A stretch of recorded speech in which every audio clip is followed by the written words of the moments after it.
السلام علیکم، welcome to our channel رب کی باتیں۔ کلمہ پڑھتے ہی حضرت عمر نے فرمایا، یا رسول اللہ، جب آپ سچے، قرآن سچا، اسلام سچا، تو چھپ کے نماز پڑھنے کا کیا مطلب ہے؟ فرمایا، ابھی تعداد ہی کوئی نہیں، 40 تو مسلمان ہیں۔ عرض کی، حضور آپ صرف اجازت دیں۔ 20 لوگوں کی صفیں بنا دی گئیں، ایک صف کے آگے حضرت عمر ہیں، ایک صف کے آگے حضرت امیر حمزہ ہیں۔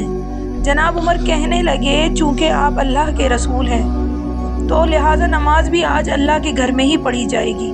تو حضرت عمر بیت اللہ شریف کے بیچ کھڑے ہو کے نعرہ لگاتے ہیں، فرماتے ہیں، میں عمر ہوں، تم مجھے بھی جانتے ہو، میرے باپ کو بھی جانتے ہو، تم میرا قبیلہ بھی جانتے ہو، میں نے پڑھ لیا ہے محبوب کا کلمہ صلی اللہ علیہ وآلہ وسلم۔ اب جس سے بچے یتیم کرانے ہوں، اپنی بیوی بیوہ کرانی ہو اور آئے اور وہ مجھے روکے، یہ محبوب اللہ کی ہے اور گھر اللہ کا ہے، تو نماز بھی آج اللہ کے گھر میں ہی پڑھی جائے گی۔ مزید ایسی ویڈیو سے کنیکٹڈ رہنے کے لیے ہمارے چینل کو سبسکرائب کیجیے، ویڈیو کو لائک کیجیے اور بیل آئیکن کا بٹن پریس کرنا نہ بھولیں۔